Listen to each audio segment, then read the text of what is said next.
Play স্কুলৰ কথা কেনেকৈ গম পালে?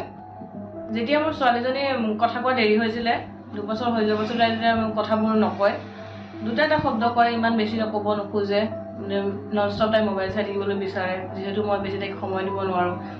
তেতিয়া মই ভাবিছিলোঁ কোনোবা এখন স্কুল পোৱা হ'লে, এনেকুৱা এখন স্কুল য'ত তাইক মানে সম্পূৰ্ণ কেয়াৰ লয়, তাই ব্যস্ত থাকিব পাৰে, তাইক শিকিব পাৰে, তেনেকুৱা এটা এনভাইৰনমেণ্ট দিবলৈ কাৰণে মই বহুত বিচাৰি আছিলোঁ, বহুত চাৰ্চ কৰিছিলোঁ, কিন্তু পোৱা নাছিলোঁ।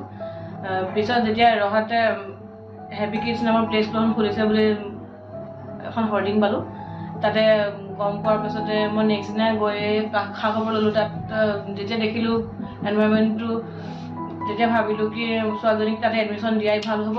তাই তাত ব্যস্ত হৈ থাকিব, যিহেতু মই তাইক দিনটো সময়ো দিব নোৱাৰোঁ।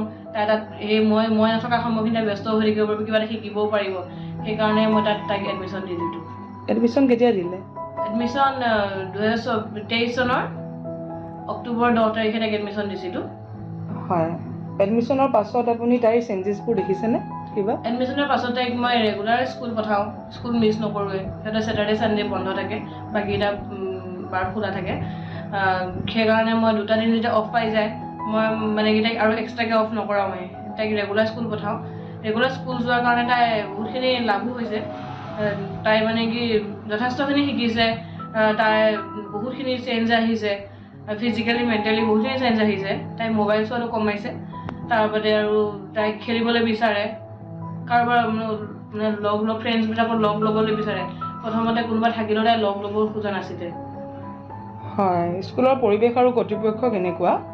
স্কুলৰ পৰিৱেশটো খুবেই ভাল। সিহঁতৰ নতুনকৈ খোলা স্কুল আছিলে, কিন্তু সিহঁতৰ ষ্টুডেণ্ট যিমানখিনি হৈছে সিহঁতক সমানে সকলোকে গুৰুত্ব দিয়ে।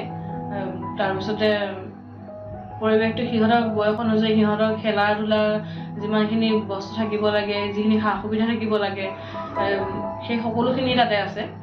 সিহঁতে তাত যথেষ্ট এনজয় কৰিব পাৰে। হয়, এনভাইৰনমেণ্টটো কেনেকুৱা হয়, কেয়াৰ লয়নে বাৰু? এনভাইৰনমেণ্টটো খুবেই ভাল, যথেষ্ট কেয়াৰ লয়। কেয়াৰৰ ক্ষেত্ৰত মানে মই বহুত ভাল পাইছোঁ। মোৰ ছোৱালীজনী বুলি নহয়, সকলোকে সমানে গুৰুত্ব দিয়ে সিহঁতে। যেতিয়া মোৰ ছোৱালীজনীৰ যিখিনি প্ৰব্লেম আছিলে, তেওঁলোকে সেইখিনি মই জনাইছিলোঁ। জনোৱাৰ পাছতে সেই প্ৰব্লেমখিনিৰ পৰা কেনেকৈ আঁতৰ কৰিব পাৰি, সেই গোটেইখিনি কথা তেওঁলোকে গুৰুত্ব দিছিলে।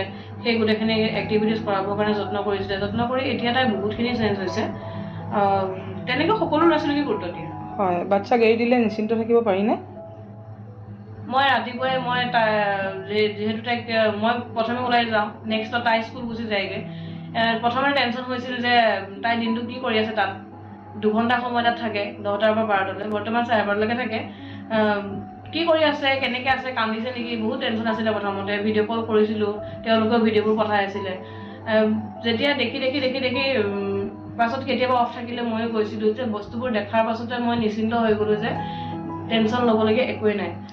খুব মানে ফ্ৰীলি থাকে তাত, নিজৰ ঘৰতকৈও তাই ভালকৈ থাকে তাত। মানে ঘৰততো আমি ইটো সিটো খেলিবৰ কাৰণে কেতিয়াবা মানা কৰোঁ, কিন্তু সিহঁতে তাততো সম্পূৰ্ণ যেতিয়া খেলিবলৈ মানে ফ্ৰীলি এৰি দিয়ে।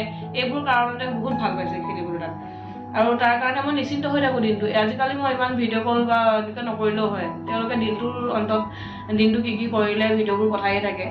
হয়, স্কুলখনৰ মেনেজমেণ্টৰ বিষয়ে অলপ ক'বচোন। স্কুলখনৰ মেনেজমেণ্ট যথেষ্ট ভাল, তেওঁলোকে খুব সুন্দৰভাৱে মেইনটেইন কৰিছে সকলোখিনি। গোটেই যিমানবোৰ ল'ৰা ছোৱালী আছে সকলোকে সমানে গুৰুত্ব দিছে, সকলোকে সমানে শিকাইছে। যাৰ যি প্ৰব্লেম আছে সেইমতে সেই প্ৰব্লেমবোৰ দূৰ কৰি আগবঢ়াই নিয়াত যথেষ্ট গুৰুত্ব দিছে। সেইকাৰণে মই মেনেজমেণ্টটো বহুতেই ভাল পাইছোঁ। হোমৱৰ্ক আৰু পঢ়োৱা ষ্টাইল কেনেকুৱা? পঢ়োৱা ষ্টাইলটো সিহঁতক এতিয়া আৰু এই বয়সত নাচি গাই এনেকৈতো পঢ়াব লাগিব, সিহঁতকতো জবৰদস্তি কৰিব পৰা নাযায়। কিন্তু সিহঁতক যেনেকৈ মানে যোনটো ষ্টুডেণ্টে যেনেকৈ ভাল পাইছে সিহঁতক তেনেকৈ শিকাইছে। আৰু হোমৱৰ্ক মাজে মাজে দিছে। হোমৱৰ্ক অন্য একো নহয়, সিহঁতক কালাৰখিনি চিনি পাবলৈ কাৰণে কালাৰ্ছৰ চাৰ্ট দিছে, ৱৰ্ডছটো এলফাবেটবোৰ দিছে। এনেকৈ সিহঁতে 1, 2খিনি শিকিছে। এইখিনিতে পৰা হৈছে, কালাৰ্ছ ক'ব পৰা হৈ গৈছে, ABCDখন জনা হৈ গৈছে। 1, 2খিনি 10লৈকে যথেষ্টখিনি পাৰিছে, মনত ৰখি গৈছে। হয়, আপুনি বেলেগলৈ ৰিকমেণ্ড কৰিবনে? বেলেগলৈ মই নিশ্চয় ৰিকমেণ্ড কৰিম। মই কাৰোবাক পালেও জনাওঁ, কাৰোবাৰ যদি এনেকুৱা ল'ৰা ছোৱালীৰ প্ৰব্লেম থাকে, মোক যদি কয় যে মোৰ ল'ৰাটো বা ছোৱালীজনী এনেকুৱা অসুবিধা আছে, পাৰা নাই কথা ক'বলৈ দেৰি হৈছে, মোবাইল চাব বিচাৰে, মই তেতিয়া সকলোকে মই মুখেৰেও জনাওঁ যে এখন ৰহাতে আমাৰ নিয়াৰেষ্ট প্লেচতে এখন স্কুল আছে, তালৈকে পঠাওঁ। মই মোৰ ছোৱালীজনীক পঠিয়াওঁ। মোৰ ছোৱালীজনী চেঞ্জ হৈছে বহুতখিনি। সেইকাৰণে মই আনকো কওঁৱেই, মই ভিডিঅ'ৰ যোগেদিও কৈছোঁ যে পাৰিলে নিজৰ সন্তানৰ যদি সকলোৰে যদি কিবা এনেকুৱা আসোঁৱাহ আছে, আজিকালি প্ৰায় এনেকুৱা আসোঁৱাহ থকা দেখাই যায়। সেইকাৰণে যদি তেনেকুৱা কিবা আসোঁৱাহ আছে, আপোনালোকে হেপী কিডছত নিশ্চিন্ত মনে এডমিশ্যন দিব পাৰে, য'ত আপোনালোকে কোনো চিন্তা কৰিব নালাগে, য'ত আপোনালোকে ফ্ৰীলি নিজৰ সন্তানক এৰিব পাৰে। তাত তেওঁলোকৰ চেঞ্জেছ দেখিলেই গম পাব। এডমিশ্যন দিয়াৰ পাছত ৰেগুলাৰ স্কুল পঠাওক, তাৰ পাছত তেওঁলোকৰ যিখিনি চেঞ্জ আহিব আপোনালোকে নিজেই গম পাব যে ঘৰত থকাটো ভাল আছিল নে স্কুলত পঠোৱাটো বেছি ভাল হৈছে। ইমানেই মোৰ। হয়, ধন্যবাদ।